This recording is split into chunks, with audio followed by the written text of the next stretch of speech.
city, Stockholm hosts the 4th DreamHack Masters. The favorites Astralis, FaZe Clan, and Na'Vi were all seeded into different groups.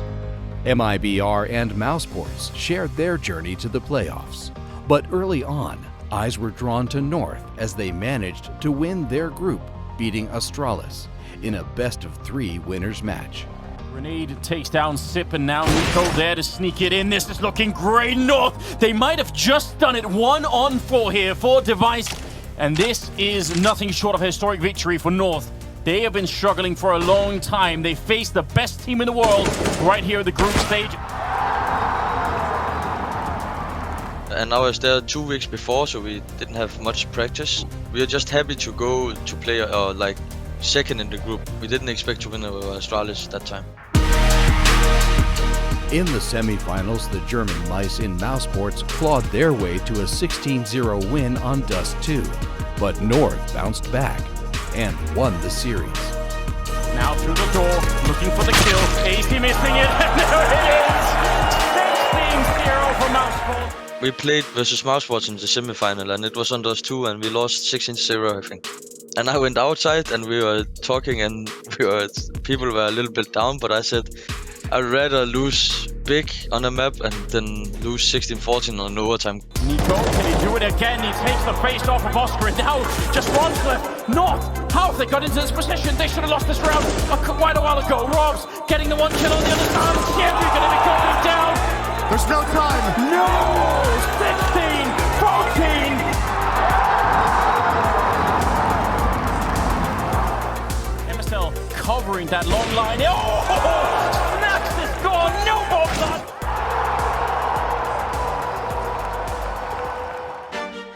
In the all-Danish Grand Final, the fans witnessed an outcome that nobody expected. Is this the moment when North take them down? Fronta's just gonna buy this time and wait. Mages on the prowl. Oh, spins around on a pivot, lands the head.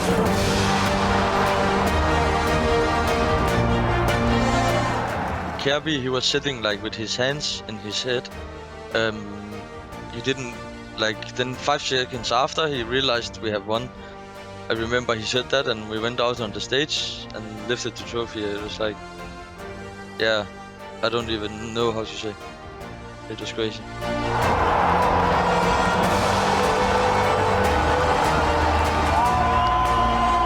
My win at DreamHack Masters Stockholm was the first big thing in my esport career. So that showed me that I was still good enough, or not good enough, but that I could play with the top teams. After a great series, North made sure that everyone heard their roar.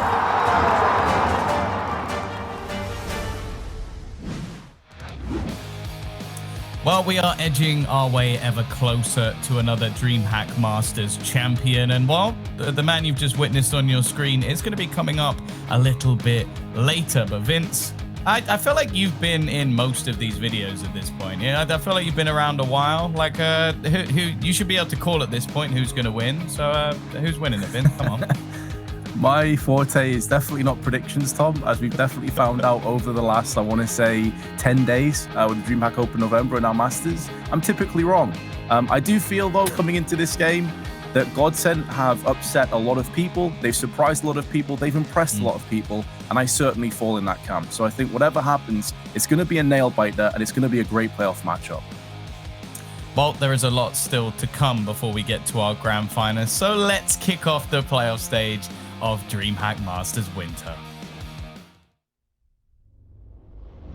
DreamHack Masters Winter is brought to you by Intel, Corsair, Monster Energy, and MSI.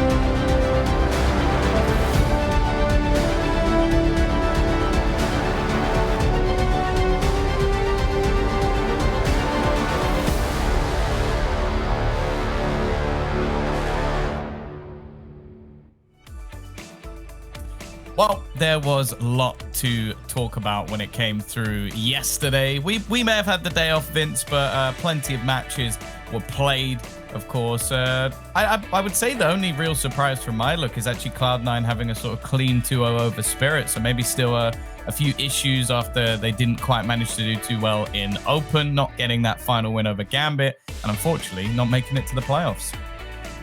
That was quite a surprise. I thought Spirit coming into this, we mentioned it in the previous Open tournament, were one of those teams that we felt alongside Gambit absolutely could cause a lot of upsets and go the distance and should do well against teams that on paper probably aren't up to their level just yet. So there's definitely been a lot of surprises, I think it's safe to say here, Tom. And obviously we're casting first up one of those biggest surprises, taking down some of the best teams in Counter-Strike along their progress to this point. Yeah, it's going to be interesting. Actually, that was one of the things about yesterday that also caught me off guard a little bit, because we've sort of been building the hype for GODSENT, I guess you could say. Well, I guess they kind of did it themselves, but I think we helped. Them beating Astralis was probably the shock so far, having a good series versus Mousesports as well. But then yesterday, they seemed to struggle a little bit versus a brand new North side. So maybe North actually off to a relatively good start here, and I'm looking forward to seeing what they will do in the future. Unfortunately, not quite enough to get themselves through. Now, before we move on with, well, our breakdown, a little bit of look at what's happened so far, we have to say a big thank you to everybody making this tournament possible. Intel, Corsair, Monster, MSI, and the American Air Force. Without them, this tournament wouldn't exist. So yeah, check them out. Make sure you go and have a look at all the products they have on offer. And yeah, the more you buy from them, the more money they probably give us. So I would say that that's a pretty good trade. Either way, we also need to have a little bit of a look at what happened yesterday. We've sort of touched upon it so far, but I believe we will be able to move into the groups and see basically how we've got into our playoff stage, Vince. And as said, there might have been a few surprises along the way. Of course, Gambit making their way through in first place, but Group A was sort of the one where I feel like there was a lot more openings. Yeah, there were more openings. I think coming into the tournament, most people would have said it was Group B that was the group of death, but it actually felt as though maybe even Group A was the more competitive one. There's teams there that I thought would go further. I thought Complexity might very well go further. Heroic, obviously, have done a pretty solid job of maneuvering their way through to this position, which we kind of expected. But overall, it's been an event, Tom, where I've just had to expect the unexpected. Like, there's been so many dodgy moments from teams that should be fairly straightforward. I don't really feel like any team in this event has looked rock solid throughout the entire thing. Yeah, I guess, in fact, one of the most consistent teams would actually be Gambit, interestingly, which, as said, they're sort of the rookie team coming into this, just winning their Open. And we've sort of mentioned it before that it seems like the Open win is normally the building blocks for a solid team, but they've definitely earned respect by beating out the likes of Complexity later in the tournament. Although Complexity did come back through, it wasn't clean. Like, they even struggled versus a FaZe, which is in a sort of new look stage, losing their best player and sort of trying to rebuild from there. Nonetheless, we do have to get into that so-called group of death and take a little bit of a gander at what happened in Group B. And we've already lost some pretty heavy hitters, Vince. Liquid gone, G2 now taking the fall as well. And yet we still have the likes of GODSENT with a brand new in-game leader surviving through that group. Exactly. Surviving through the group, taking down Astralis in the process. Astralis have made it all the way through. However, there was that news that came through that Magisk is no longer IGLing and Glaive is taking that mantle again. So kind of switching it up halfway through an event has a couple of queries and question marks behind it. But I would say that Furia were expected to make it. They were a team that we saw start lightning fast against North and basically put them in their back pocket. And they've looked pretty damn good alongside that. So not quite maybe the three teams we expected to go through, with GODSENT picking up the third, but I'd say Fury and Astralis certainly were. Yeah, I'm glad to see Fury also returning to a bit more form after all the rumors that have been going around behind the scenes. And Mousesports as well, like slowly becoming a team to fear when it comes to the top of Counter-Strike. Either way, we will take a look at our playoffs bracket as well. So how things are going to work out. Both Fury and Astralis being on the same side of the bracket also makes things pretty interesting. But let's be honest, if we get all of the quote-unquote favorites winning, it's going to be Heroic versus Mousesports, Astralis versus Furia. And wherever that goes from there, we could get a pretty ridiculous grand final. We do have to mention, though, that GODSENT have already upset Heroic even when they were with Crystal before. So you never know where this is going to go. Cloud9, of course, a hell of a lot of firepower. Gambit have been our superstars of this event. And I'm never going to count out Complexity. Like, on their day, I do think they can beat any team in the world. So I would say things are still pretty open, at least for now. And yeah, I'm kind of looking forward to seeing if there will be any more upsets, if there will be any more question marks. And mostly for me, at least, can Gambit keep everything rolling? Yeah, man, they've really been the dark horse team that we both said that we expected to do really well in this tournament after how well they performed at November at the DreamHack Open. So long may that continue. They're going to be a great team to watch, and obviously they are playing later on this afternoon.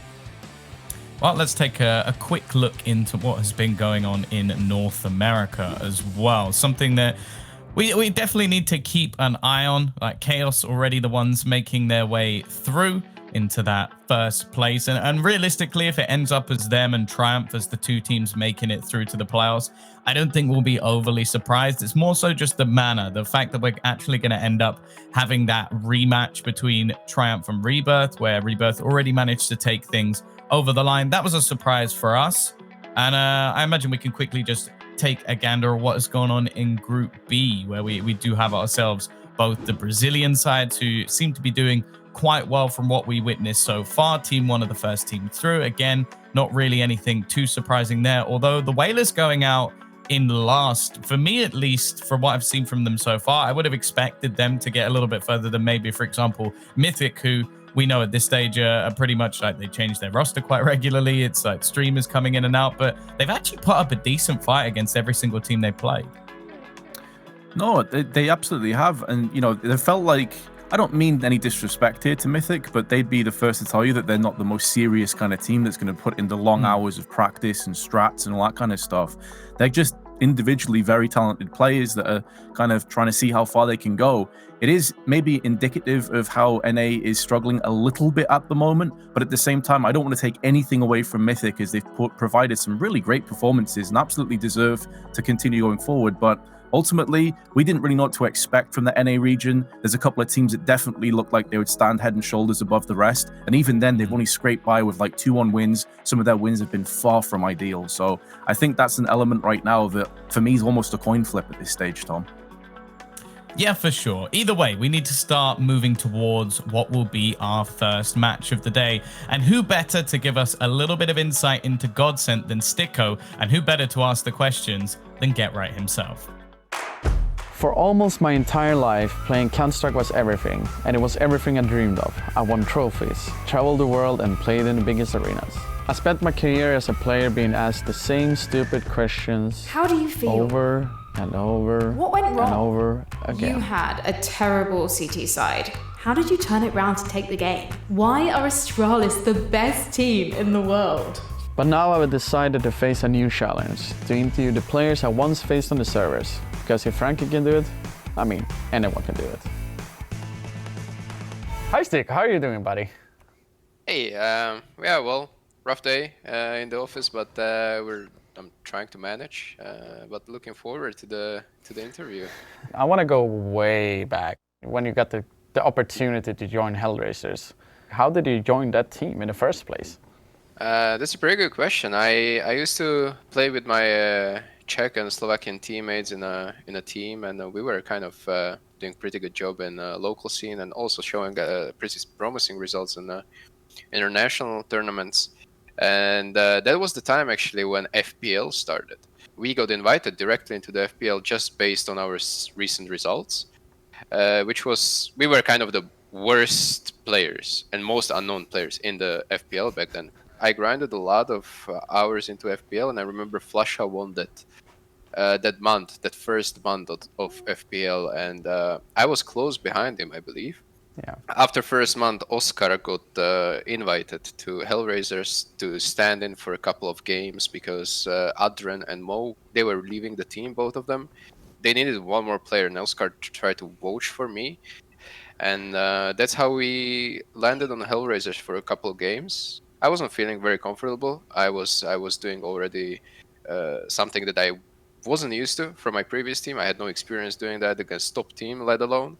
I had to kind of adapt, and LMBT helped me tremendously with that. So props to him. No, that's pretty cool. I mean, LMBT is. I know he will take some responsibility, you know, like as a father figure as he is, you know, like he likes to help people, even though he sounds like an old, grumpy, old, angry guy time to time. Yeah. But GODSENT, it's a quite interesting project, if you ask me. You're supposed to be a little bit more like a star player now then. Like you take a little bit more bigger roles than you did before. You're taking more stand of yourself. But like, how did that team created in the beginning? Because in the beginning it was like Thomas, Michael Ele, you, Sen. It was with Nuki as well. Crystal was there all the time. Michael Ele and Crystal was there all the time. But before Thomas came in, there was a Nuki. It's kind of funny story how it all got created or whatever. I got benched in mouse sports. I took 2 weeks off that I tried to, you know, sit down and think, what the hell am I doing with my life? I wanted to stay away from PC for a little bit. And after I came back, it took one FPL game for me to get on this team. I was having offers that I wasn't really interested in, but I was still in mouse sports. There was no big team interested in me that would buy me out. So I was on the bench, and only option for me was to play for the team without an organization, right? And these guys were having no organization. I was teammate with Michael Ele on that FPL game. And it was probably my only game in that year. Played one game, and after that he said, hey, you want to go on a team? I really liked how you combed, how you played, how you behaved with your teammates, whatever.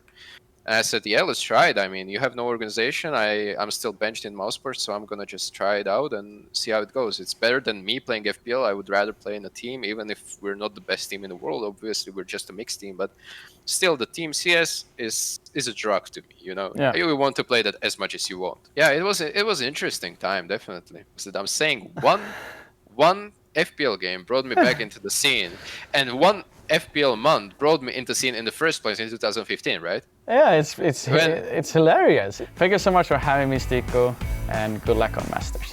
Thanks for having me.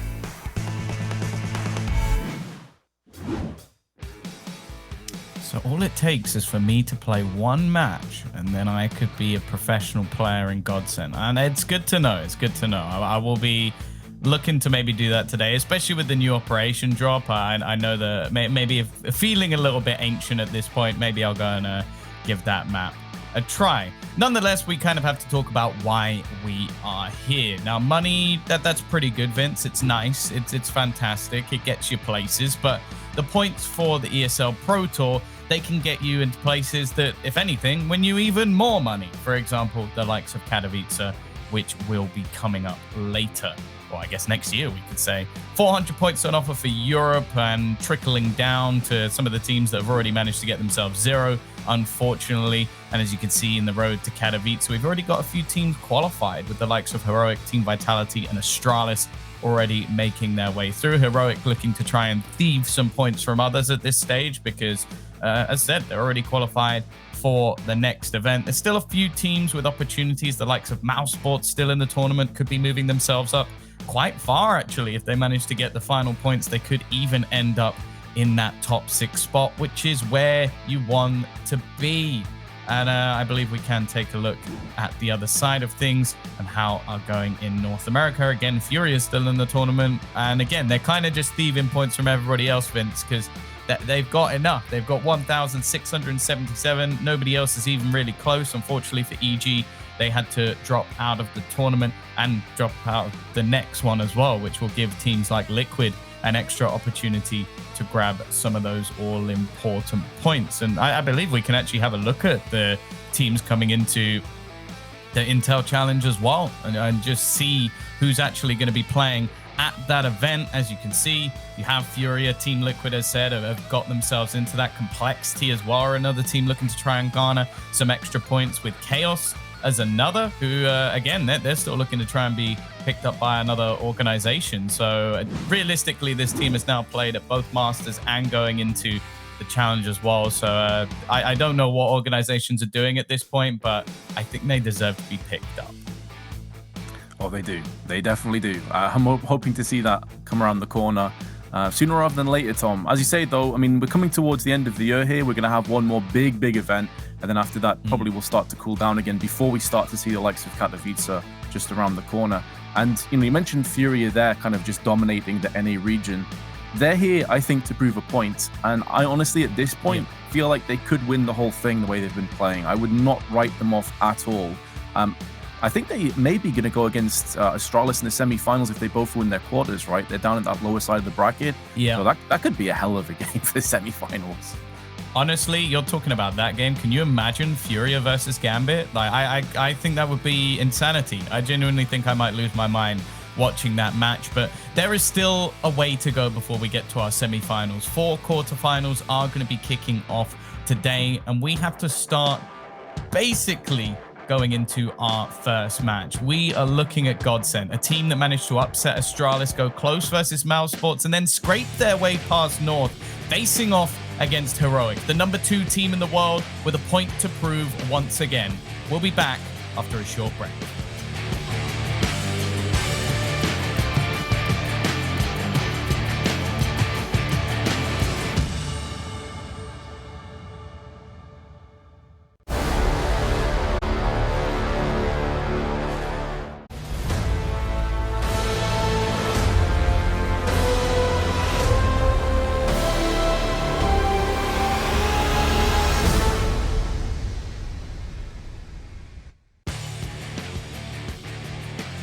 Heroic, the number 2 team in the world, facing off against GODSENT, who, again, we've mentioned it a million times, we'll say it again, they have recently changed their in-game leader. Crystal has said that without him, they will not be as successful, they will not achieve as much, but thus far, well, Emmy's GODSENT has proven to be a danger for many of the top teams, going close versus Mousesports in a best-of-3 series, and more importantly, taking down the Titans of Astralis.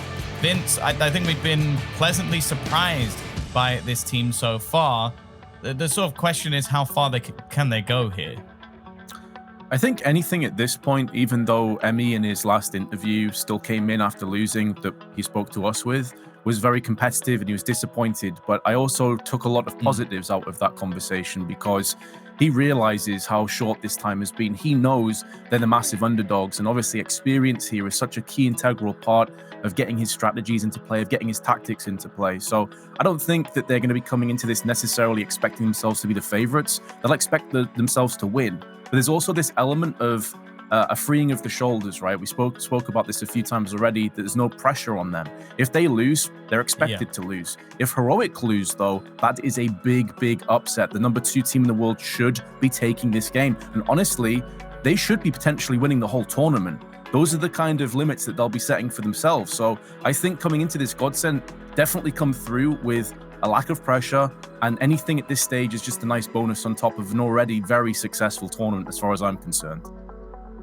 Well, either way, before we get into our analytical segment, it's time for the true analyst to give us their opinion. In chat, make sure you type hashtag her or hashtag God. Now, I've been quite surprised so far that hashtag God really hasn't been as popular as I was hoping it to be. I've seen on the HLTV forums here and there a lot of praise going the way of Emmy, so you never know. Maybe they'll be able to swing this one, the Illuminati Eye taking control.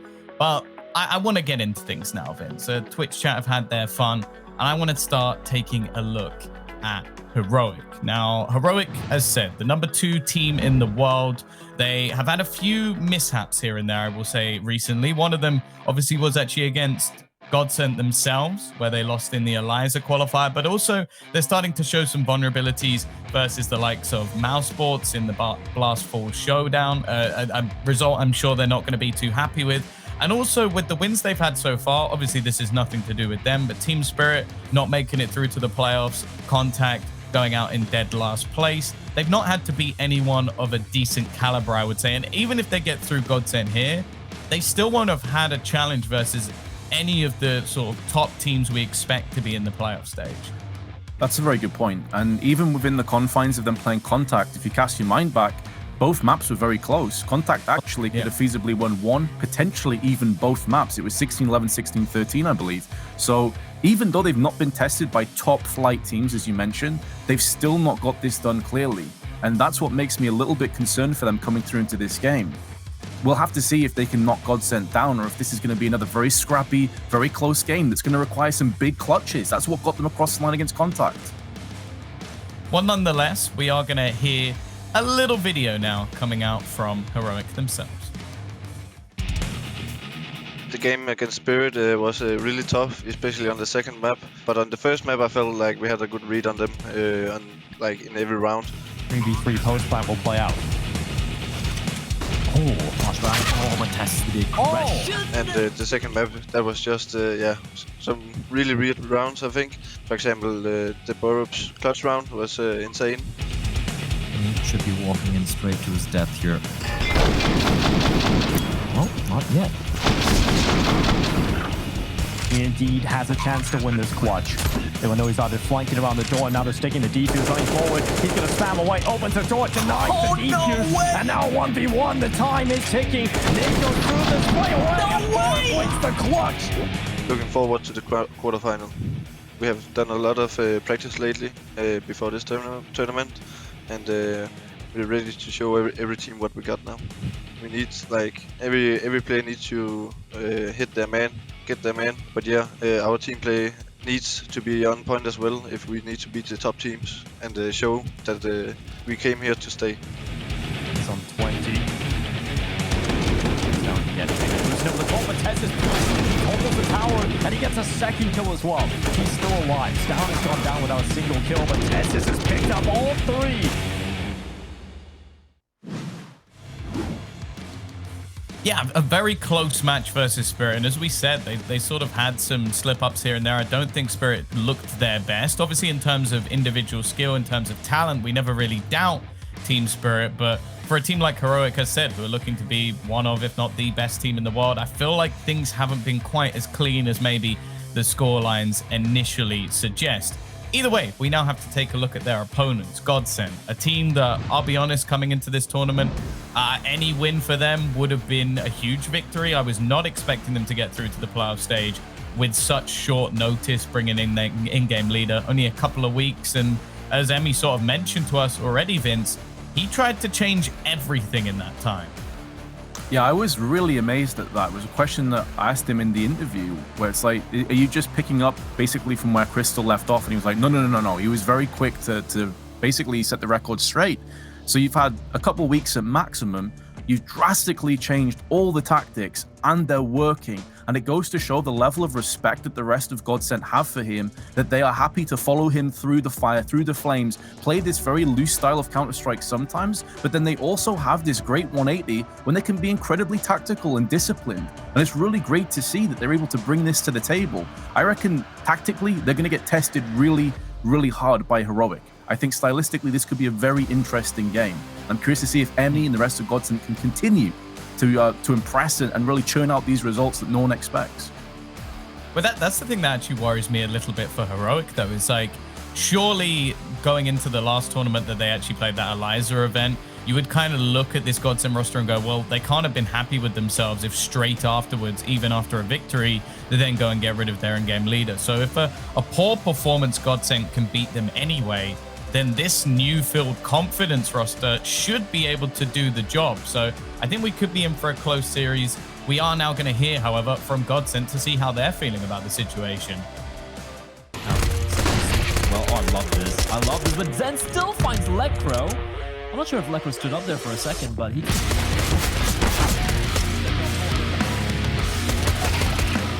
To play against a team like this New North, didn't know what to expect, so to speak, because of they have these new 2 players. So it's really hard to adjust or prep anything towards a team that you basically have no clue about at the moment. So it was more like surprising, and we just had to adjust what they were doing, and we were playing our own game, even though they punished us a few times. But I think it went fairly well in the last 2 maps. When Device just decides he's going to kill everyone.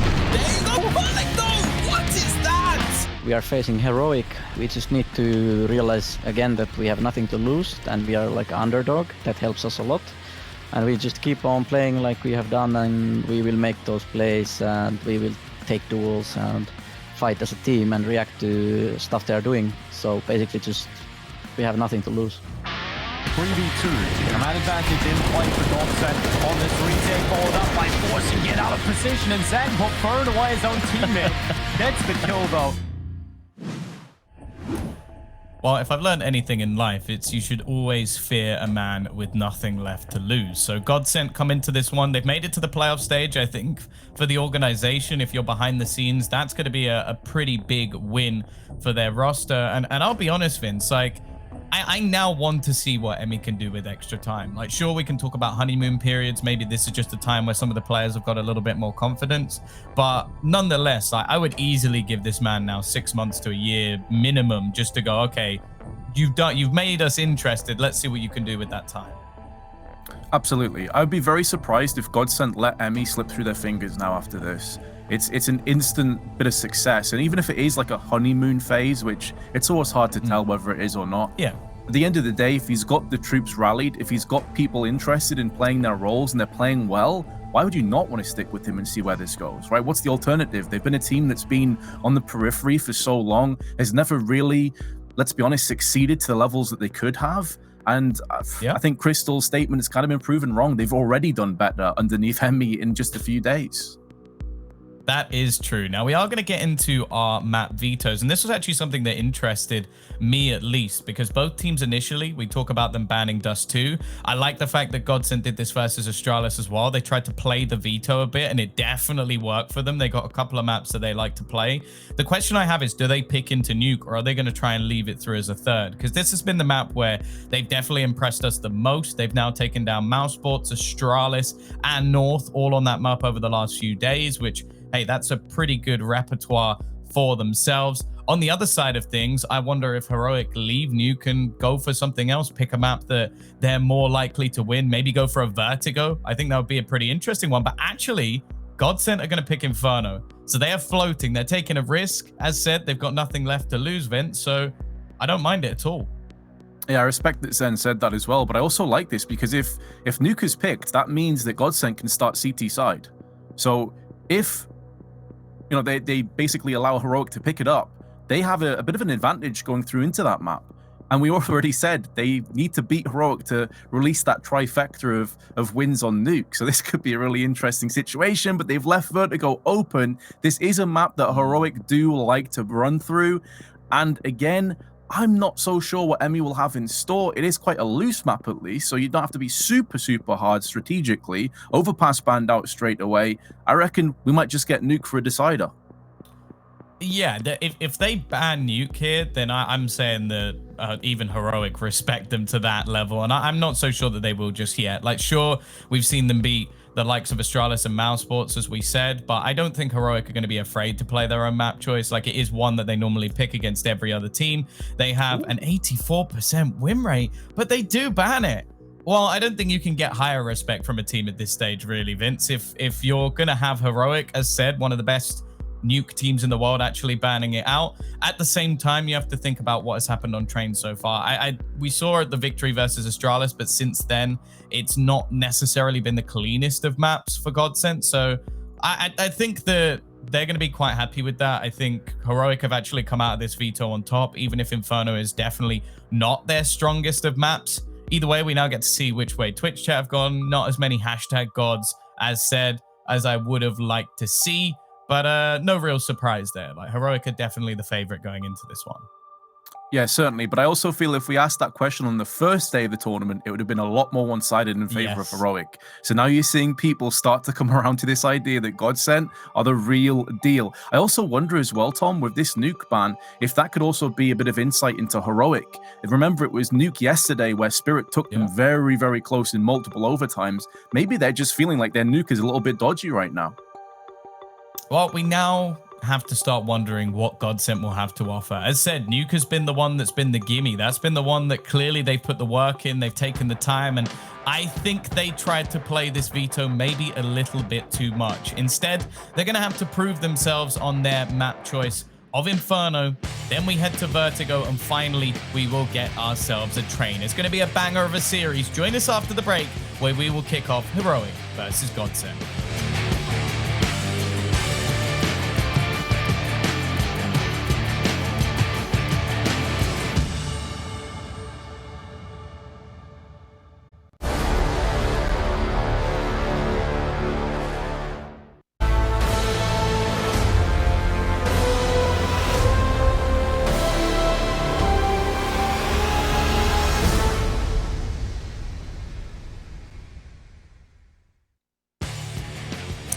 Well, it's our final cast of the tournaments, Vince, and one of these teams is going to be joining us in leaving DreamHack Masters Winter. It's GODSENT facing off against Heroic, the number 2 team in the world, looking to try and dominate once again. They've had a few tournament victories over the last few months. We even had, I think it was Caden in one of his interviews saying, if I was previously in a team that was 10th to 15th in the world, I would have been happy. Well, I don't think he's content with that anymore, and a loss to GODSENT here would start to call into question whether or not if Heroic is going to be a long stay in the top of the scene, or if it might just be that online era.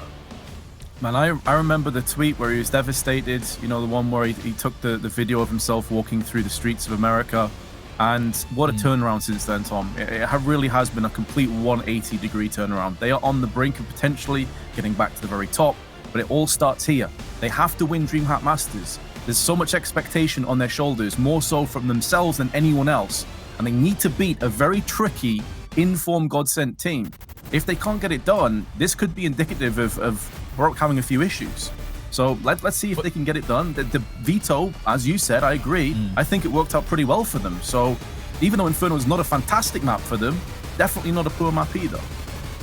Well, that's the thing. I think both teams, in terms of their Inferno, are actually in a spot where they've had some decent results, but they've also had some pretty horrific ones. Like, you look at GODSENT, they've lost to teams like Espada, who, in my eyes, are pretty much the full-on pug team when it comes to a map like that. I wouldn't say that in terms of tactics, there's too much depth from them. Then you look at the other side of things, and where we had, I think it was Heroic losing to Apex on that map. So it's not like they're in a position where they are dominant Inferno teams. Yeah, it ends up as a bit of a 50-50, but what we saw in the Mouse Sports game we casted was they found it almost too easy to take down GODSENT. So for them to go in as a choice, as said, I think they really tried to play this veto, and I'm a bit worried that it's backfired quite heavily. Yeah, this isn't maybe the best time to try and play the mind games in the veto. I feel like sticking to what you're good at is always going to get you a bit further across the line. Again, though, when it comes to Nuke, I do wonder if there's some doubt springing up in their mind after a pretty rough go of it against Spirit, even though they did win. And as you said, when you look at the Inferno stats, yeah, they've lost to teams like Vitality. Fair enough. We're not going to hold that against you. They've absolutely battered teams like AGF, but they did lose to Apex. You said it was 19-16 at the Lisa Invitational 2. They've also lost back to like Na'Vi. They got a victory against Big. So it's really up and down. And it's kind of hard to see where that consistency comes in. But obviously, to kick things off here, we're actually going to be starting with, I believe, Inferno. No, I thought it might have been Vertigo. Is Vertigo second? I think Vertigo's second. I think that was the pick. Vertigo's second, Heroic, Inferno's first. Right, so we will be jumping into it. And obviously, with it being the choice of GODSENT, you assume that Heroic will be starting on the CT side. So let's see how GODSENT could get it done. Let's see if they can be aggressive, if they can be tricky and get themselves into this game early on. Yeah, as you can see, there's a fair bit of cash on the line. If you can get yourselves even just into that top 4 stage, you're doing pretty well, especially for the online stage of this tournament. It's pretty decent prize purse, and of course we know that there's also the Pro Tour points available, which for some of the teams, as I said, I wouldn't say they're less important, but for example, Heroic Astralis, as we already said, they have made their way through to Katowice. You look at a team like Mouse Sports, though, they are right on the brink. They get all 400 points, and they have the chance to make their way into that top 6 standing, which can give you either a spot towards the play-in if they finish a little bit lower down, or get themselves 2 big events next year. That's all they have to do. They get through this bracket. Wonderful. Mouse Sports have looked very, very good so far. I've been impressed with what I've seen. I've impressed, again, with how Karrigan has been able to turn things around with that roster. A few quick changes, even removing Woxic, who in my eyes is an out-and-out star player. To get rid of him, bring in a youngster, and then look better without having necessarily a primary AWPer, with Chris picking it up once again, I think he's worked wonders, and I'm looking forward to seeing them play later on. Of course, I think they were going on the other stream at the same time. And yeah, on the other side of things, later today, we've got some pretty banging matchups coming through. Of course, Astralis are going to be playing Furia as well. But more importantly for me, if you look at GODSENT, sure, they're not necessarily a team now that if they went out, we would be being like, oh, it's the end of the world, like it's the worst thing ever. This is their first event, or first proper event, excluding the sort of blast 1 match and you're out that they played before this. This is the first proper event where they've had chances. They've taken some of the best teams in the world. They've had a pretty tough route as well, because we sort of mentioned Heroic. Contact and Spirit are the 2 teams that they've beaten. If they get through to the semifinals, that would include GODSENT, which if we're being honest, that means that they've not necessarily been tested by any of even the like top 10 teams in the world. So going forward, we don't know what sort of state they're in. And as you sort of mentioned moments ago, on their last sort of nuke match versus Spirit, it wasn't clean. Like, it was very, very close. It seemed like they struggled a little bit. And Spirit, well, they didn't even win the Open that they were playing previously. So the only team we can actually say they've beaten is FaZe, who are a brand new team pretty much. Yeah, it leaves it in a very odd place, doesn't it, with the current climate in Counter-Strike. It's really hard to see where things are coming in. Now, the reason I mentioned about them starting on the CT side for Heroic and obviously GODSENT being T side, that's the side they really struggled on when we casted them against Mousesports. They got absolutely battered when Mousesports went through on their CT side. So I would imagine that Emmy's gone back to the drawing board. He has a bunch of things up his sleeve. He's learned a lot. And hopefully they're going to start to come into this really strong and all guns blazing. Yeah, I hope so. As we said, though, we are going to be heading into Inferno, a map that definitely has some questions to be asked of both teams. Now, I would assume if this is a map that Emmy has been willing to pick into, then they will have had their time to sort of do their due diligence. They've tried to pick apart some of the strategies, and maybe, as we've sort of seen previously from them, they might have spotted a weakness. See if they can exploit a potential weakness. Stout stuck on top of Banana alongside Cadian, who is playing the anti-flash position.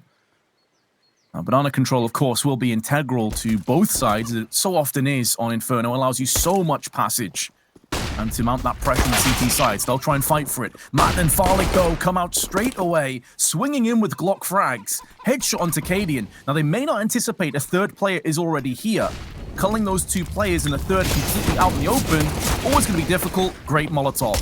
They do their due diligence. They make sure Burrock plays no further part in this round. And one of the cleanest B hits that you could really ask for here, Tom. GODSENT already looking good. Yeah, off to a great start, and I think Madden getting off to a good start in this map is going to be very important. He plays a very aggressive role for this team, a lot of the time going for hero AKs, even picking up MAC-10s when he can't quite afford it. Now, the CT side are giving this a go. The problem is the time has ticked very far gone. They don't have a kit, and they're also being flanked, leaving Tessus just to try and earn a couple of extra frags to get himself some more money. The fact is, though, he is completely trapped, and this round is already decided. It's a valiant attempt. Farlig and Emmy will go down with the ship at least, so Heroic make sure that no survivors will move through, but they're very much in that same facet as they look to potentially force. I'm curious on what they're going to go for here. Yeah, Tessus, who got 2 kills at the end, straight through with an MP9. I think another 2 SMGs were picked up as well alongside that, so going to be run and gun style maybe, some aggression kicking in early for the Danes. I like it. I think they're just going to go running straight down mid. This was something that worked quite effectively versus GODSENT before. A complete disjoint round. Want to throw them off. Something Karrigan does, something Cadian does. They're going to continue to go pushing, and they have just shut down any Banana presence. Now, Madden has come in behind them. Sticko also picking off another. And what they may not realize here is at the moment the A site is completely clear. Look at Sticko, though. He's worked it out. He's calculated it in his brain, and he has found, okay, A site's clear, guys. Come for the rotation. Zen going to be left behind to cut anyone off. And although it started fantastically well for Heroic, Nico now with a P250, no kit, no grenades, and just hoping to make this costly. Pretty much the only mission that he has left to try and accomplish, and he may decide to dip out of that and go AWOL with his P250. Does have the Kevlar alongside it, so gives them at least something to play with going through into the third round. I like the idea of the aggression, and even though it didn't work, these are the kind of plays that will stick in the back of GODSENT's mind, knowing that is a possibility going through into further rounds. So that could maybe expend a little bit more time, a bit more utility. But in terms of this round, no Nico going through with the pistol and the armor means that they probably only have a few P250s, maybe a Deagle thrown in the mix, and very little else. Yeah, this is a map where going into your 4th round bye, you really don't want to skimp anything. Like, you want to have those incendiaries. You want to make sure you have the HEs as well. This is probably the map. Well, I would almost say it's definitely the map where we see the most HE damage over any other. The $300 is a worthy investment, and that's why you might not see a player invest that extra $300 into a P250. And I know that I think it was like, was it RPK was tweeting, you always have enough money? Well, maybe on this map, that's where you can sort of deny that, just to make sure that your purchase is perfect. Now for the T's, they're going to want to make this as clean as possible. Sure, they've got a MAC-10 on Emmy, which is arguably expendable, but the rest of the rifles you want to bring into the next round. You want to make sure your finances are stacked because you can sort of play that one as a bit of a bonus. Now Farlig started up strong. As said, I'm looking at Madden. I'm also looking at him because I feel like they're the flux players. I expect Zen to put up some decent numbers. Emmy, you never really know if he's going to be one of the best or not. And I feel like Sticko, again, is a more consistent fragger. Whereas Farlig, alongside Madden, they're the X factors. Like, if they pop off, I genuinely believe GODSENT can challenge versus any team. If they're deadly quiet, I think it will be a fairly easy game for Heroic.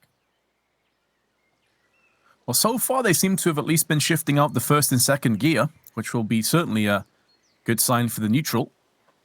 Hoping for a very close, exciting game at least. Tessis goes down in middle. Not really expecting anything from Heroic with a distinct lack of purchase. I think they had a P250 and a flashbang in total, and this is why you hit the nail on the head, Tom. When it comes through to that first proper rifle round, you want to make sure that you're not leaving any stone unturned. Full utility, some kits, a lot of firepower in the form of Cadian on the AWP. They have everything realistically that they could be asking for, but now they need to make it work. There's still an SMG on Emmy, so they can have that run and gun style in the back of their mind, but it is joined by 4 assault rifles. Certainly a bonus, and because the first 3 rounds have gone pretty easily, they have plenty of funds to fall back on, even if they are unsuccessful. So Heroic not only need to get the round, they need to get this one cleanly done and tied up neatly. Cadian, though, straight away onto Farlig, shuts him down through middle, all the way back towards T steps.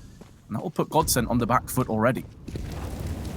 Yeah, I'm pretty sure they threw an early smoke down into middle and then boosted over the top of it because, well, if you looked at the map, it looked like there was only 4 players currently alive for the CT side because they were all stacked up. So a cheeky boost. And it's caught Farlig off early on. Of course, we should expect to see maybe his AWP coming in on the T side. It is more of a question mark when it comes to Inferno because it doesn't necessarily have the same level of effect. But they're about to put the pressure on here. Great spam from Stown, already starting things off. And although they'll come running through the smoke, they actually do catch Barup. I thought he'd be facing the right way, but clearly expecting a little bit more time to position himself. This gives an afterplant. It gives some bonus money for GODSENT, but now they have to try and hold on. I'd say already, though, this is a pretty successful round considering the lack of firepower they came into it with. Any kills at this stage is going to just hurt Heroic that little bit more. Turn the screws. You see that nobody over the $1,000 mark. Barup, who's died, down to 0, but they still have to get this round done. Tessis, headshot, threads it onto Zen, and in comes Tessis for a second. Decent retake. They do have a kit, still have enough time, even though they're cutting in this one very close indeed. That would have been a brutal round for Heroic to lose in a 2v4. They get the job done. However, GODSENT will be dipping straight back in with every single gun they could feasibly want. I'm curious to see if Farlig does go for the AWP. A lot of teams, especially if you're going to be more mobile, actually won't bother with the AWP on the T side and go with the AK instead. So let's see what's in store here for Heroic in their next defense. Do you know what the really scary thing is there, Vince? Is that Tessis, as you mentioned, he's the one with the kit. He's the one who took both fights at the end. Yeah. So if he dies, they may genuinely have run out of time. Now, Cadian, he's feeling confident. He's going to start taking very aggressive battles, and there's a bit of a distraction when it comes to utility. Madden, though, I mentioned him.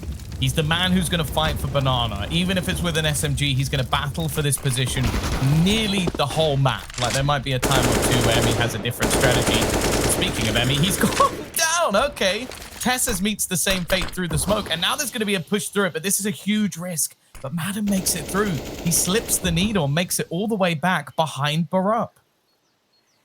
This is huge, and Barup is going to have no idea. He knows that there was a chance that this is possible. But when you have potentially more aggressors coming through from Banana, can you realistically put your feet in the ground fully and invest in it? He gets one, and that's probably good enough. Considering that flank was coming in from Madden, a 1-for-1 trade, it could have gone so much worse for Heroic. It does put them down into a 2-on-2, albeit better on HP, but Madden catches Cadian, goes for the wide swing. And even though Farlig is on 13, Nico, stuck in no man's land, has to still traverse through towards the CT or Ruins. He has no idea where these 2 Ts are anymore.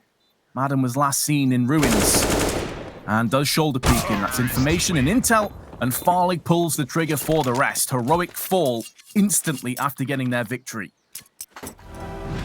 I'm actually quite surprised that Zen takes the peak there, knowing that Madden has wrapped him from behind. I don't know if they just expected nobody else to be here because Madden actually got 2 kills on the entry. So I guess with Madden walking through and not spotting the player in pool, they just assumed it was clear. But Barup almost does enough for them to actually win the round. I think it's only because Madden's far enough forward that the player rotating in, I think it was Cadian, doesn't actually expect anybody to be that far forward. This round, though, we're going to see an investment once again from Heroic. Still a decent amount of cash, but it's now a glass cannon AWP coming in for Cadian, and they've expended a lot of HEs down Banana initially. However, it seems, based on the money being a little bit questionable, GODSENT have taken things a bit more slow. They will claim Banana control eventually, taking a bit of time. 3 safeguarding players over on B this time. Heroic realizing that GODSENT have pretty much only pressured this area of the map. They're not going to fight for banana control. They don't really have the utility to supply it. Cadian, early peek in, gets 1. That's a good enough trade. Stown makes sure that Madden will not just aggress through onto B again. He's been so good early on. Already 7 kills and 3 assists. Zen has the right idea. Does he pull the trigger? They nearly lined up for him. There's a universe where he just pops them both in the head through the smoke, and this round is over. But instead, GODSENT decide to start rummaging back. They only have 2 smokes and 2 Molotovs. That is good enough to smoke off CT and Coffins and molly the close and new box. So this round isn't over just yet, but time itself is dwindling, and because they have no one in middle, they're not sure if Heroic have pushed down mid, and they're trying to get a flank on. Utility usage from the Heroic side has been superb. They delayed the smoke for so long that now GODSENT have to take a risk. They're going in with 20 seconds late. Or left even. The Molotov clears the first angle, and actually Sticker's going to kill off Barup. Stown has fallen as well. And with only 10 seconds left on the clock, they managed to clear out this site all too easily. The rotation looks to begin for Heroic, but it's too little too late. They didn't find out quick enough that they were going to be pushing in that direction. And GODSENT, well, that was fantastic on the entries. I honestly thought that was going to be a really tough round for them, and they make it look very, very easy. Yeah, it was sublime, honestly. Didn't put a foot wrong. There's a couple of things that I'm already noticing on Heroic, though, and I don't know if this is maybe pressure that's getting to them early on. And it's a team that hasn't exactly been clinical as of late, as we've already touched on in the pre-game segment. But they were very slow to get any information, very slow to try and push into the likes of Apps, try and wrap around the back. And because of that, GODSENT effectively had a 3-on-2 take onto the site. Like, Heroic put themselves in a really awkward spot after going multiple players ahead. So I'm curious if Cadian will make the call that in future rounds they're going to start to try and get like middle control earlier, second mid, get into apps, and at least pivot off so they can send one of those players over to B to bolster it and have an early warning signal over on the apps. Because if GODSENT continue to get banana control like this, it doesn't matter if it's 5v3. If you get the right smokes and flashes, there's always a chance you can entry onto the site and win an almost unwinnable round. Yeah, I'm starting to notice some patterns, though, for both of these teams. Like, GODSENT are pretty damn good at getting off to a fantastic start.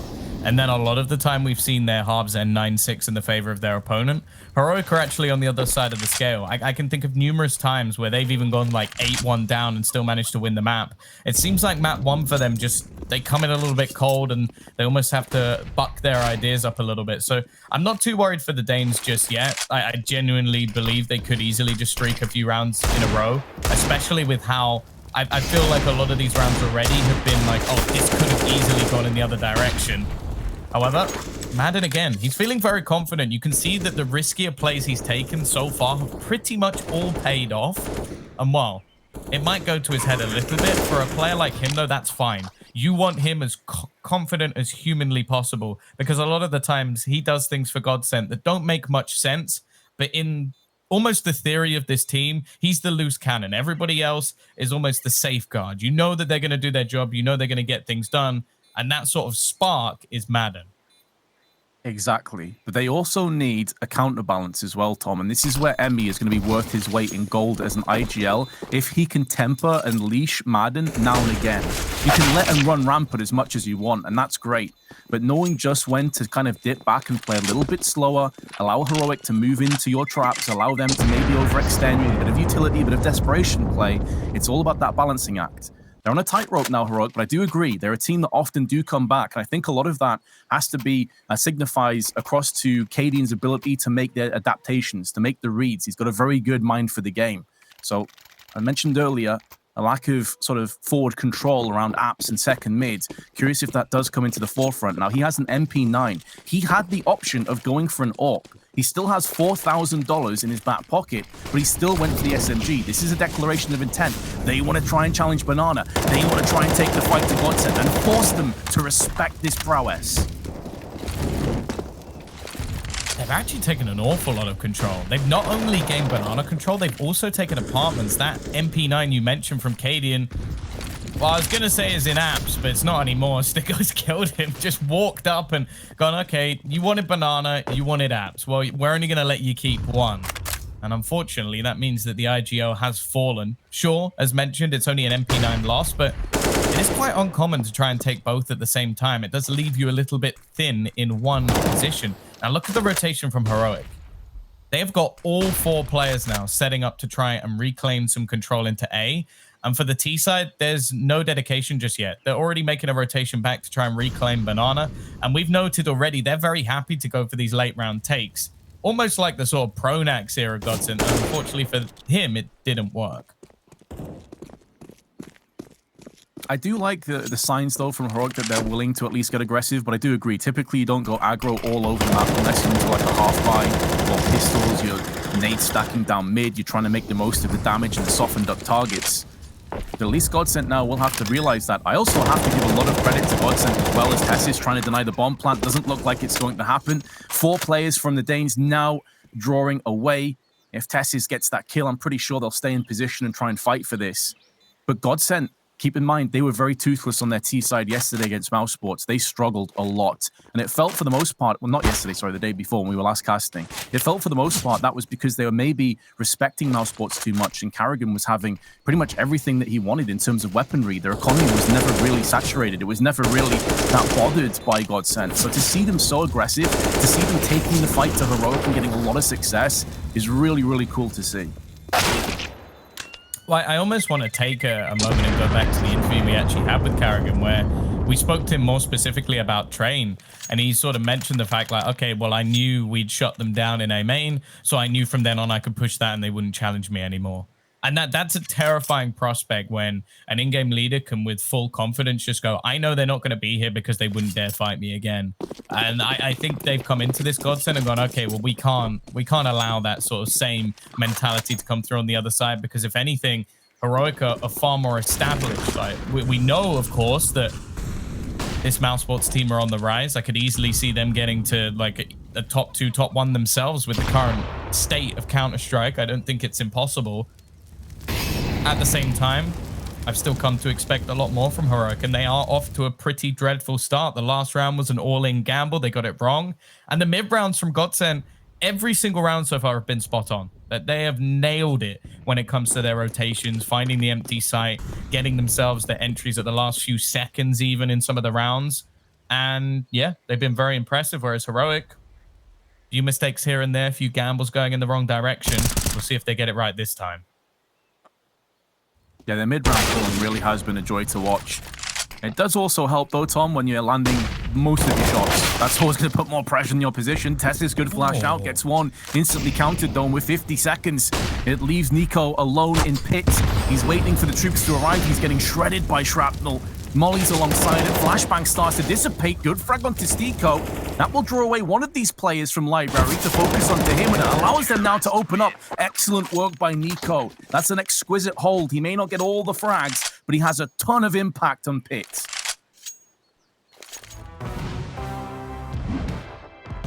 Really important he did as well.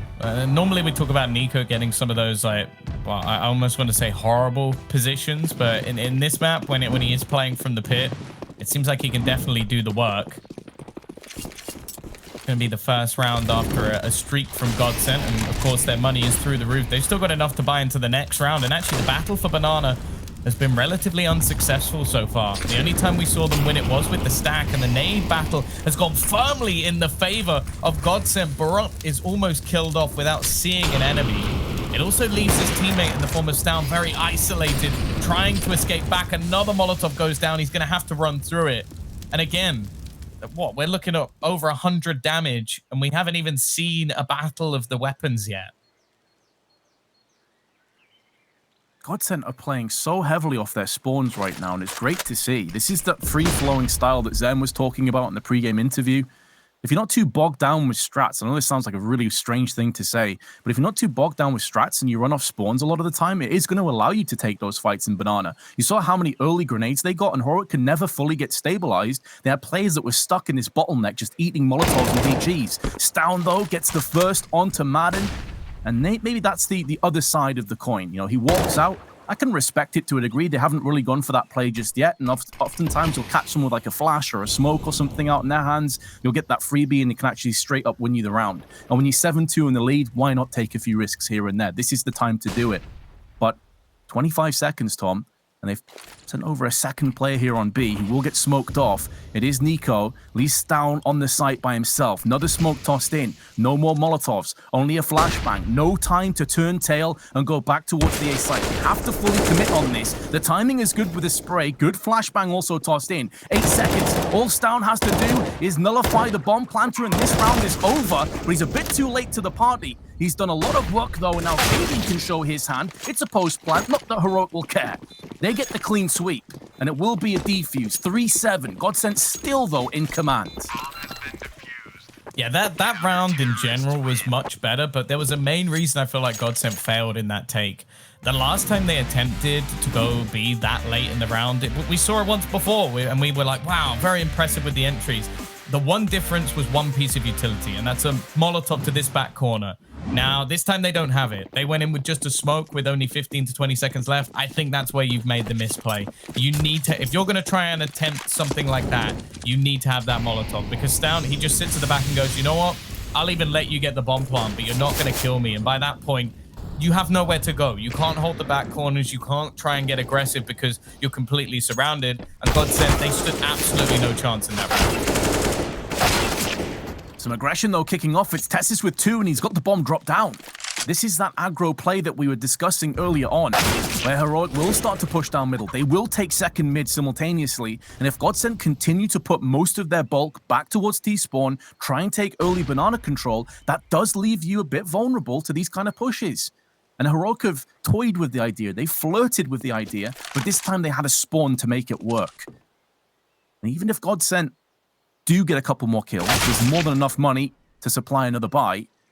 And this is where they get into the back of GODSENT's minds as well, Tom. It's like, are they going to go for that second mid push again? Can we feasibly put a lot of the troops over on Banana? Do we have to sit back and wait? And if you do sit back and wait, of course, what does that open up? Well, it opens up for Heroic to now take Banana control. So it's all this mental game of chess between the two IGLs. And it's really setting this best of 3 up exquisitely. I'm loving watching this. Yeah, and the fact that Tessis and Stown both push all the way down and don't die, like Tessis just pretty much hit every single shot that he needed to in that round. So good confidence booster for him. Not that he really needed it, because thus far he has been pretty damn good. And we saw a tweet come out from Barup fairly recently with the sort of Blast tournament that came out, and they didn't quite get the result they wanted. He put a lot of the blame on himself individually, and we haven't really seen too much of a comeback from him just yet. Now, I've spoken to Risk extensively about him in the past, and he's someone that he definitely rates that could have almost been like a star player. Doesn't necessarily have to play that role within this team, but I think that's the thing that we always talk about when it comes to this Heroic roster. They don't necessarily have, like, I would say, an out-and-out all-star player like a Zywa or a Simple who's just going to completely dominate matches. And because of that reason, they need everybody to at least be decent. Like, sure, Stown, Tessis, they can dominate matches, but maybe not to the extent of some of the players that we've seen in the past. Banana control has been established, but GODSENT not putting as many grenades towards top Banana, worried about that mid push. Barup holds his nerve, holds the line, and holds on for a 3K. Farley does shut him down, but it's too little too late. Because they've been fought off and fobbed away from the AK of Barup, the second player is now moved in. Stown very close to getting perforated through the smoke. He could have made this an interesting affair, but as it stands, he will throw in his incendiary, force GODSENT on the back foot again. And I highlighted earlier about how they struggled when they were on the T side against Mouse Sports. They picked up the first 3 rounds on Inferno on T side, the pistol, and the 2 subsequent rounds. And then as soon as Mouse Sports had rifles, they won 7 in a row to finish the match. And that only included 2 defusals at the end, which were pretty straightforward one-sided defusals. They basically let them plant and then just retake with 5 players. So we know that GODSENT yesterday had a really difficult time once the CTs established their economy and started to get their tactics in motion. And it seems like we're getting into that same kind of situation. The difference here, though, is that GODSENT already put up 7. So whatever happens from this point, they're still going to have a decent T half. But Heroic, they're shifting through that momentum. I think Farlig just caught a glimpse of Cadian. Double take into the AWP, and he will go down. Stiko had a chance. It's fleeting. Only 9 seconds to play with. If they can get a couple players, this could be an interesting affair. After all, I think he's got enough time for the plant, Tom. I kind of wrote this round off, but Stiko could win this. I think Heroic themselves wrote this round off, like even trying to just bait out some of the shots, but he punishes them, gets a moment for an individual duel, can't quite hit the shot on the cross, and then Tessus comes in. He's just not been missing over the last few rounds.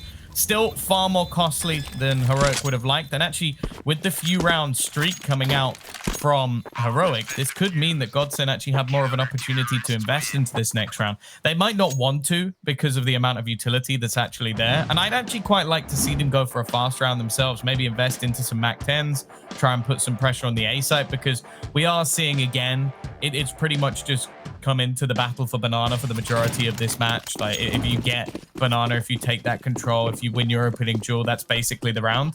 Instead, well, maybe not the man holding the hero rifle that I would have expected, but they have still gone for more of a half buy here, GODSENT. So Heroic, it almost seems like they're following the script. Poor start, quick comeback, and then a reasonable finish to this first half. Does seem par for the course, doesn't it, Tom? Tell me what's Heroic. Similar situations fall upon you. GODSENT, though, not out of this round either. As you highlight, they do have Stiko with an AK, who nearly pulled off a 1v4 in the previous round. Nearly gets the drop on Tessus, who just gets winged into the shoulder, down 26 HP. And with very little utility and mainly centralized on Zen, it's hard to see how GODSENT can spring into this round. Now, they have smoked off Library. This affords them the chance of a wraparound. And I tell you what, if they actually went for this, it would effectively be a 2v5. Because only Stown and Burrup are on the site. They have an AWP between the two of them, but Cadian goes for the opportunistic peek, gets what he needs, but he will go down as a result. However, information gets gathered in the process, and AWP will be trading hands if Farley can get his hands on that one, but he's down to 11 HP, and then re-peek again. Walking into Stown, and this should be the round now tied up pretty convincingly. Have control over the bomb, but no HP on Farlig. Only a flashbang between the two of them, although they have picked up an AK, and looks like they have other ideas. They want to head towards the A side. They're going to have a buy in the next round anyway, so may as well go out on their shield. Let me lining up the flashbang towards the pit. There's no follow-up, though, because it can easily just turn tail and mitigate all the oncoming damage from Farlig. Plant starts to go down. They're just waiting, biding their time for the rest of the team to get up close. But Nico may go down to the hands of Farlig if he's not careful. Farlig's just snuck his way into mini pit. This may be a false positive where Heroic assume that no one is in pit. And if they walk out, there's a crossfire that could definitely come down. That Molotov is so frustrating for Emi, though. It forces him off the box and out into the open. And now Farlig has a chance, but he's given his position away. They all know where he is. You could see from his reaction, he was gutted. He needed that insta-one tap so he could relocate back onto the side. It wasn't planted for him anyway, to be fair. But GODSENT get a plant. They get 2 players alongside it. Heroic, though, now with 5 in a row.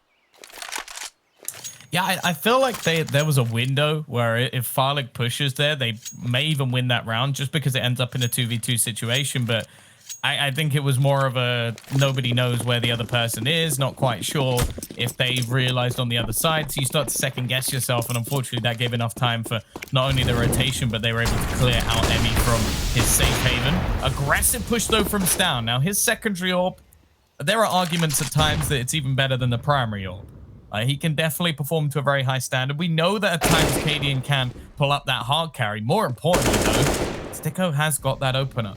Finding the pick into the apartments, a trade looking likely, but now it could be a problem. Cadian knows as well as we do that he needs to get out of there, and they'll just have to accept the fact they're not going to get the trade just yet. And he knows as well as we do, Tom, he has to hit that shot. I mean, that was a gimme. That was a freebie, which would have got them back into a 4v4. That'll be a disappointing passage of play. Incendiaries being exchanged on top of Banana, and Burrup will join Stown with the AWP. He is an excellent secondary AWP, as you touched on just before, can have a lot of impact. This is a bit of an off angle. It can be a one and done. If the flash comes through, I fear the worst for him, and it's a 1-for-1 trade. That's not good enough for Heroic. They needed more. Burrup now at the back of the site needs to have a blinder of a round. They are lacking utility though, and there's no smoke on the cross, and there's a 2-for-1. Burrup's gone down back dark. So it is a 2-on-2, and Cadian misses his chance, but so does Farlig. They call that a stalemate. They call a truce for a few more moments before Tessis gets in Lou, and with that 12 kills to his name and the M4, he's still a danger. GODSENT, though, hoping that they can convert this round to be leading whatever happens going through into the second half, and they have 2 kits in play. HE also in the hands of Tessis, who's taking points. He's going to try and bait away some shots, maybe absorb some bullets, but Emmy goes in for the headshot on him, and this round should be done. Oh, Cadian, that's a hell of a no-scope. Farlig goes for the spray, and finally gets the bullet to connect. GODSENT take 8. A little bit too close for comfort there. The no-scope hit by Cadian at the end, and a triple for him overall. You kind of think even with the early misses he had, there was an opportunity to maybe even get the ace. That was a fantastic shot, in fact. Emmy getting absolutely owned, but even still, it was more just trying to make sure that he couldn't get himself onto the bomb. Half won at least by GODSENT, but I feel like Heroic have done enough to make this one competitive enough, and I still worry for the CT side. Farlig, though, he's going to help out with a kill onto Stown. It's a very quick trade, and in the meantime, a battle for middle ensues with Cadian being the victim. Now, once again, they're going to heavily rely on Nico. He's had his moments from this pit. He's been tough to clear, that's for sure, but not this time. What a hell of a way to clear the pits. Just a quick-fire strafing headshot, dispatching him first class. And now Tessis, in a 1-on-4, everybody is a threat. Plenty of utility, and he stumbles at the first block. That will see the first half ending. GODSENT lead 9-6 on their choice of maps. Continue after the break.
Well, it was a pretty close half towards the end of it. Heroic managing to get themselves a streak of rounds, but the start that GODSENT had and the close was enough to give them a decent advantage going into this second half. And with Heroic still not quite coming online, maybe in the style that we would want of them just yet, I am a little bit worried, Vince. The thing I will say, though, is going into the T side with both Tessus and Stown looking good, they definitely have the opportunities to get those opening picks here. But I think they're definitely going to want to start themselves off with a strong pistol and make sure that there's no extra confidence going into that GODSENT side.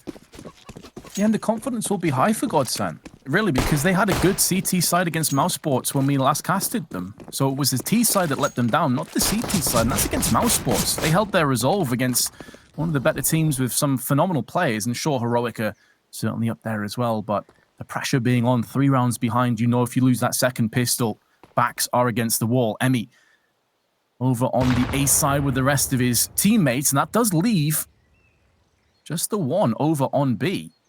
This is a bit of a rough situation right now. Me having to deal with a lot of oncoming terrorists. A good grenade was tossed in, absolutely savaged Burrup. He's now stuck on the back foot. Will be Emmy, actually, pardon me, that's over on B. And now the USP may be called upon to land some frags. He taps through the smoke, nothing in terms of kills, but plenty of damage in the process. And now the T's look to try and spill out onto the site. Emmy is just waiting. They have a kit. They have plenty of grenades still, including 3 flashes and a smoke. And with Heroic being a bit worse for wear and multiple players, this definitely isn't a gimme of a round. It will be pretty one-dimensional as they look to try and flow towards CT and also through wounds, respectively. Nico missing a ton of bullets, and that costs him and a couple teammates their lives. And now GODSENT look to try and get onto the site. Stown with a Glock not only takes off the head of Madden, but dimps Farlig just behind him. Farlig turns around and pierces the smoke and deals with Burrup, and now they stick on the site. Stown's not sure if this is a full defuse, but it is, and it's with a kit. GODSENT sneak it from underneath Heroic. A big retake from Sticko as well. He gets 4 kills in that situation. Farlig there to help him out. One of them was straight through the smoke as well. And it looked like this was the plan. Like, okay, we'll just try and battle for the A site and play for the retake. But it looked like a pretty poor start. This kill was the kicker, though.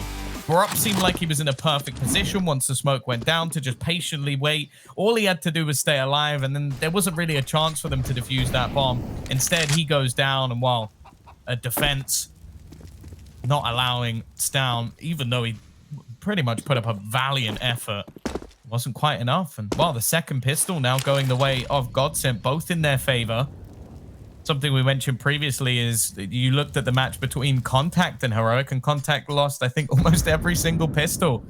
So yeah, maybe more of an opportunity for GODSENT here now that Heroic haven't got those fantastic starts. GODSENT with a very good chance of building up a solid CT side, solid economy. They will have to do it against 3 AK-47s and a scout with a deagle. This is a super strong buy considering that Heroic just conceded the first round of the half. And whether GODSENT realize it's as powerful as we can see is yet to be figured out. But Heroic now making moves up banana. 2 players here. Madden joined by Emmy.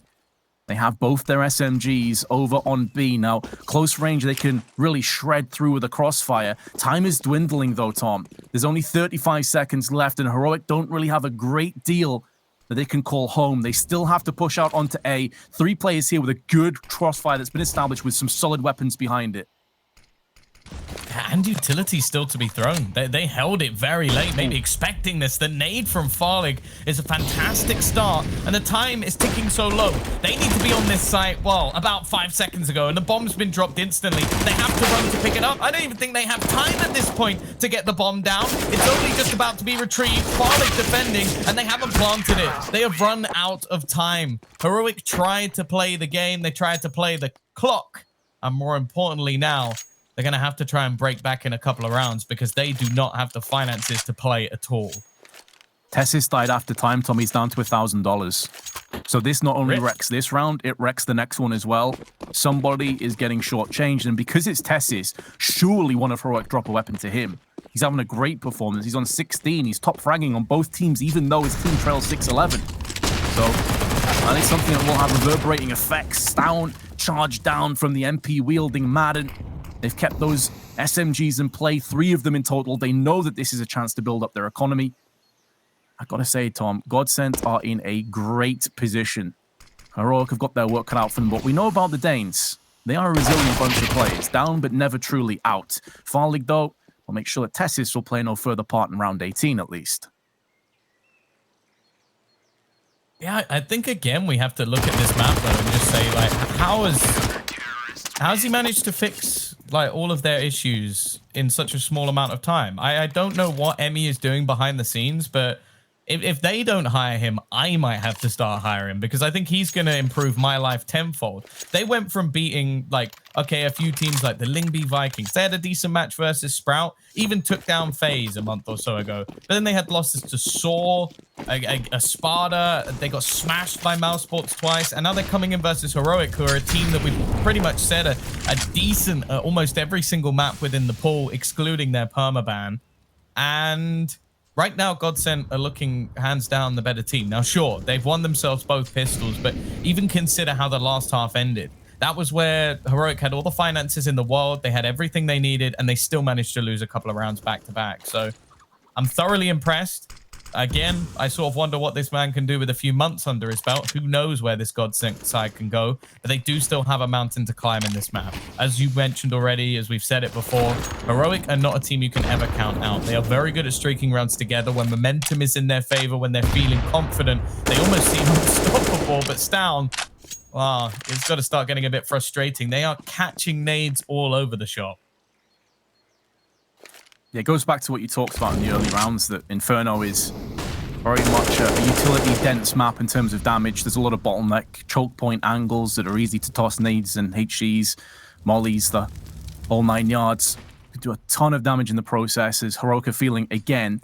Once again, sure, they've got top-middle control, but we've been here before where they took way too long to aggress. So they will mix up the pace. They get a bit more aggressive. MP9's shredding in for 1. Tessis also getting a bit tagged by Stiko. But they make moves around, and this leaves Emmy in a really awkward position. This is feeling untenable for the IGL.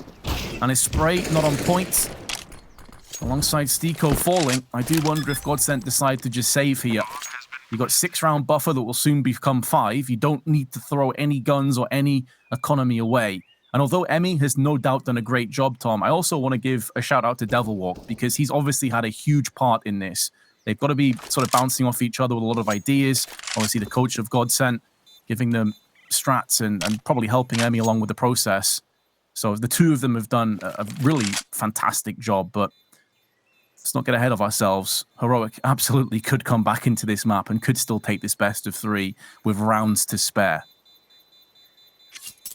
Well, yeah, that's the thing you have to look at with this team in general, is even when it was back with Crystal, I'm sure a lot has been still kept. Like, I know that Emmy said he changed everything. I don't believe that's possible. Like, even just the standard synergy of a lot of these players, it would be something that Crystal has worked on over time.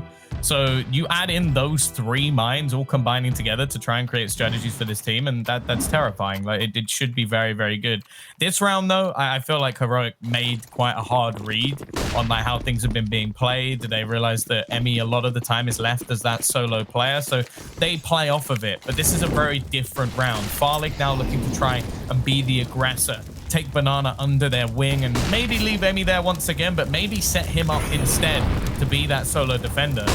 Still pushing forward though, and counter utility hasn't really been thrown. Normally at this point you see an HE or 2 and it's down. He had the same idea, Vince. He was like, yeah, you know what, I've got this HE, I can try and deny him, and at that moment he gets peeked by an AWP. Yeah, out in the open, and no one was there to actually watch his back. So that's a bit of a lapse in communication, but a great opportunistic peek from Farlig. And those are the kind of peaks that we didn't see come in too often when Heroic were on the CT side. And the main reason why is that GODSENT were just constantly pressuring Top Banana with early grenades, early flashes, early Molotovs. There was never a hope or never a chance for the AWPer, for Kaden or Stown with the secondary AWP, to go for those peaks. And you can see the drastic differences and consequences that can have on these early engagements. They're all going the way of GODSENT. It's just one after another, running out into the open and being utterly backhanded away from either Farlig's AWP or Stiko's it's the Galil, not the M4. So a bit of a downgrade, and he's still making it work for himself. But now Heroic with the bomb, will be moving over onto the B side of the map, where there is only 2 of the 5 CTs, but with good positions, and yeah, that smoke pretty much puts an end to this round as far as I'm concerned. Yeah, they would have to execute with about 10 seconds left. They just have to save. There's nothing they can do here. That is so well played by GODSENT. They delay their utility again. This is something both teams were attempting to do. And although GODSENT definitely got caught a couple of times by late utility usage, a lot of the time their late round executions were actually very, very good. Something that you don't normally expect to be hugely successful. This round, though, again, like, there were 2 players I highlighted at the beginning. One of them being Farlig, the other being Madden. 2 that can be quite up and down in their performances, and Farlig has been nothing short of superb. Like, both the peaks he takes in this round are basically purely off individual skill, making sure he connects the shot. And I don't want to put anything onto Cadian, but there's definitely been moments in this match where, sure, he's hit some ridiculous shots, but then he's missed some sitters. And the thing is, if you're missing the easy kills, that's where things start to get a little bit more problematic, because you let players on the other side, like a Farley, like a Madden, survive. And that's more of a problem. Grubb, he's going to go blasting through the Molotov, but actually it's Madden to take the initial kill, and Sticko just peeks back out and goes, not today, son. You're not getting any further ground. This round is an absolute slaughter. An attempted change of pace, a decent start for Heroic, but they are losing every single duel. Thankfully, Nico's going to put the injured Madden down, but I feel like he was almost just used as a sacrificial lamb to hand an extra kill away. 14-7, GODSENT proving once again that they are a team to be feared. Was no fluke. Absolutely not against Astralis. They've shown it time and time again over the duration of the DreamHack Masters. They are schooling Heroic right now. They are making them look like an ordinary sort of rank 50 or 40 team. That's how good GODSENT has been. They have made their opposition look foolish at times. And Farlig now, a different angle, does miss his shot. Got caught last round by a very aggressive push, but had some supply and some support from Archers. Double players pushing in, both have been tagged, and now the CTs coming back out again. This killing machine has been re-engaged. There's not really anything that Heroic can do about it. At least Tessis got closer to the Mac 10. But Nico can't get it done against Zen. And although Tessis may go in for the spray, he's very vulnerable to the side, and GODSENT put Heroic down again with ease. 8 map points. I think the thing I'm impressed with most at this point is that one thing you always see like newer teams or even teams that recently made a change struggle with is fast aggressive plays. Like, it's very easy to be caught off guard when you don't quite have maybe your plan in place yet, or you're setting up, or you're trying to get someone into position. That's 2 rounds back to back that Heroic have tried to just run through mid, run through Molotovs, push through players, and GODSENT didn't even look like they struggled too much. Like, sure, maybe there was a moment or 2 where it looked like the round could get out of control, but they handled it. And then that's something that, again, like, I'm not necessarily going to put that down to Emmy. I think that's just down to the team themselves, like, feeling confident, hitting their shots, taking re-peaks, and trading effectively. But again, they look very, very good in these scenarios. And I honestly thought they'd be a little bit more shaky, especially on a map that, as said, they got destroyed on when they played against Mousesports. I do feel like Emmy quickly learns, the teams adapts, and it seems like they're making the changes that are necessary. Now we have a slow walk up, making their way into the site. They know it's coming, and Emmy again is going to start things off. He spotted the second player, goes for the fight, and still survives at the back. They need to clear him out. He needs to stay alive as long as possible, and although he goes down, he's done his fair share. It's onto the team in the retake. The spam from Zen will achieve nothing, and a 3v3 situation is one of the best we've seen in this half from Heroic. Yeah, they've effectively been a one-and-done team on their T side. Only 1 round in so many. A torrent of CT aggression and domination. Good positions, though, are maintained from the Danes. 50% of that fuse is blown past. Tessis with 20 frags called upon as his teammates go down around him. Borop has met his demise. Farlig comes out with swinging with a second with a bomb. He has to stick onto it. This could be all she wrote. Oh, it is. He doesn't have time. He doesn't have health. It's over. Heroic do pick up an 8th, but GODSENT will have so much money to come back into, Tom, that surely they get one of the next 7 rounds done. You'd have to hope so. As we've mentioned many times already, like, you can never truly count this Heroic side out. If they find what they were looking for if the adaptations are made. The problem is they're having to fight with a weaker purchase here. Like, you wouldn't look at this buy and expect them to be the ones who won the round. The problem is they lose what was a pretty hefty loss bonus. What they gain, it seems, is maybe just a bit of confidence, because Stown, that's a fantastic opener, especially on Tefalik, who has easily been the best player so far. Get rid of him in the early stages is important, and they instantly rotate things up. They're going to try and go for this faster-paced A play again. It's been pretty unsuccessful so far. And actually, GODSENT have got a decent read. They've already rotated a third player over. However, Emmy, it's possible he gets caught out here, and he does. Down again, a double entry for the youngster. Zen back in position with Stiko, who's up on the balcony. That smoke is going to clear soon, and Nico just pushes straight through. Doesn't respect that at all. And although Zen will make sure that he at least dies before his feet hit the hallowed ground of pit, his position is known, it's untenable, and he has been dealt a swift blow by Stown's AK. So it's looking good for Heroic, not only to claw themselves back around closer and to get 6 rounds behind GODSENT, but also a couple players now on GODSENT's economy is looking a little bit grim. So if this saved AWP, they will have options, but I think when you have a 6-round buffer, you probably don't want to roll the dice. At this point, you hold all the cards. You hold all of the advantages. Don't give Heroic a chance to break your economy down, to effectively have 2 ecos in a row and getting up to that 10 or 11 round mark. So I'm hoping that GODSENT play smart here with their economy.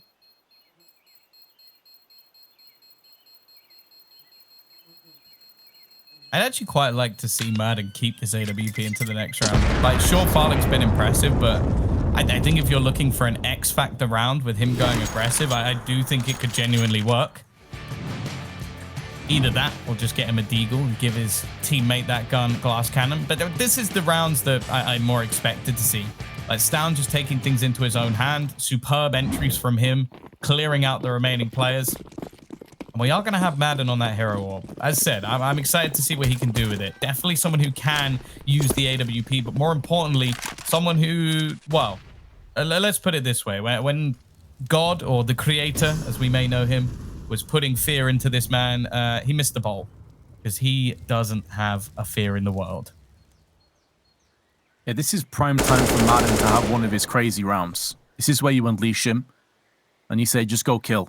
Go just do Madden things. He also had a great spawn as well, incidentally, for this B-Amps playing and flicks across.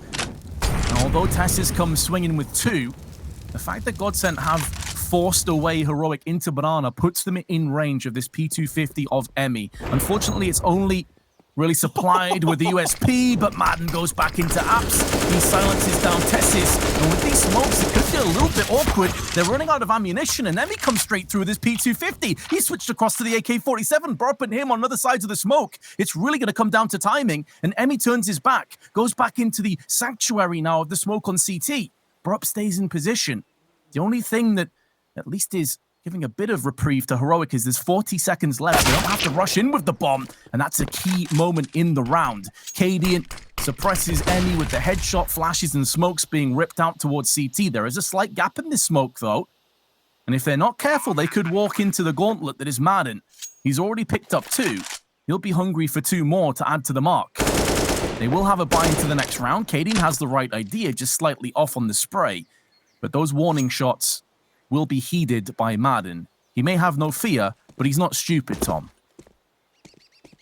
Yeah, I'm sure there was somebody in the background there going, no, keep the AWP, we need it. And he's like, oh, but I can win this. And you know what, honestly, I wouldn't have minded seeing him go for this, because the first shots he hit were ridiculous.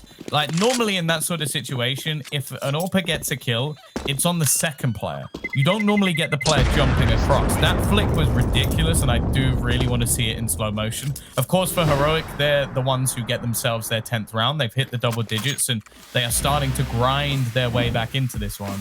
This shot was nuts. Like, he literally can't see a thing. That's just pure reactions, and then Tessis meets the same fate with the no-scope.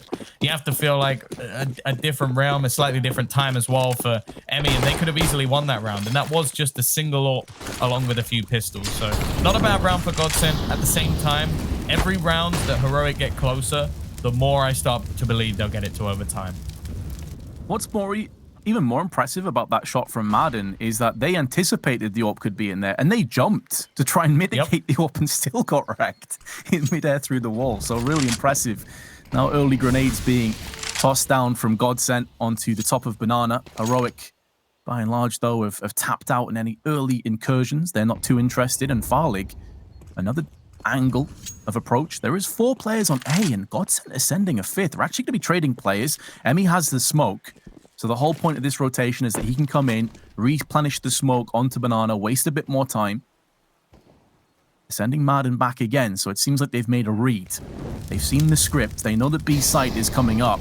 That Molotov is interesting. And now they're going to be pushing behind that, but Stown has been sprayed down from Madden. I'm not sure what the idea of that molly was, but it has incredibly hurt that push. And this could be the last play, and what a horrible way to go out here, Tom.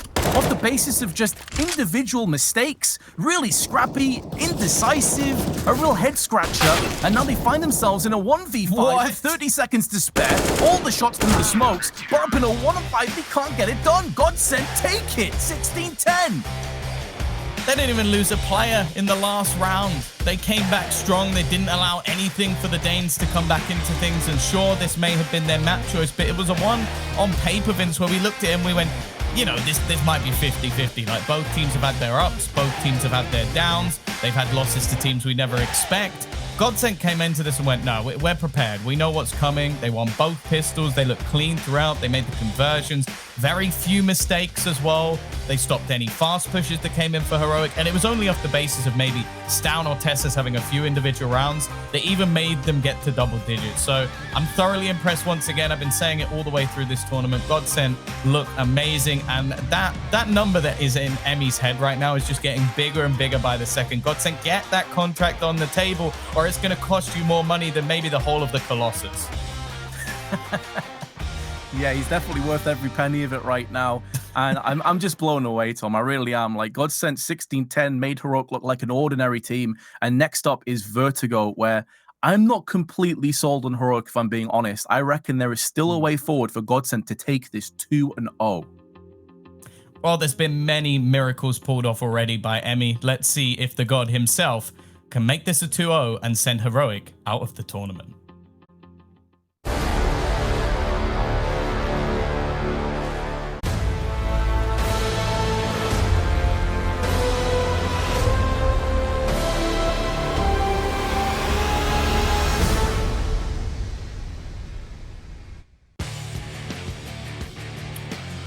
They may have come into this tournament as an out-and-out underdog, but GODSENT are quickly creating an illusion, at least, that they are a dark horse of this entire tournament.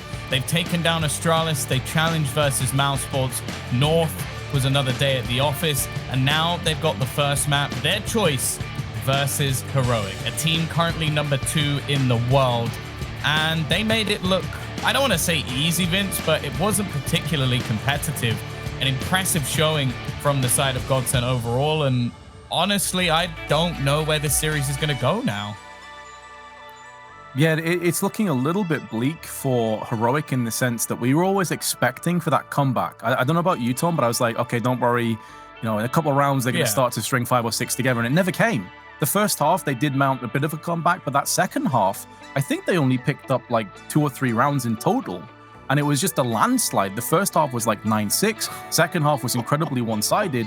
And you're just seeing here that in terms of even individual performances, it was incredibly one-sided in favor of GODSENT. Like, their players were the ones that were landing the crazy flicks, the crazy headshots, the crazy multi-frags. It didn't feel like Heroic were ever really in the game. And when you got players like Stown on your team, that is so surprising.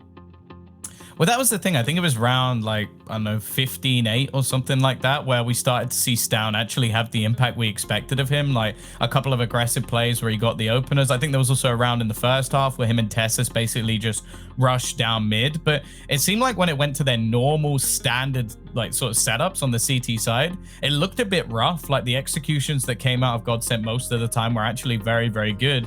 And then when it came into the CT side, Farlig was far and away the best player in the server. Like, there was no doubt about it. Of course, I think we're going to be looking at the stats from the tournament so far. So he's been decent. A lot of opening kills, of course, but I believe that's over a few more maps because it did take them a loss or two along the way versus the likes of Mousesports and obviously the 2-0s that we've seen from Heroic. They skew the stats a bit, but in this map, well, you could easily put him as the best player in the server. Aggressive pushes, helping on retakes.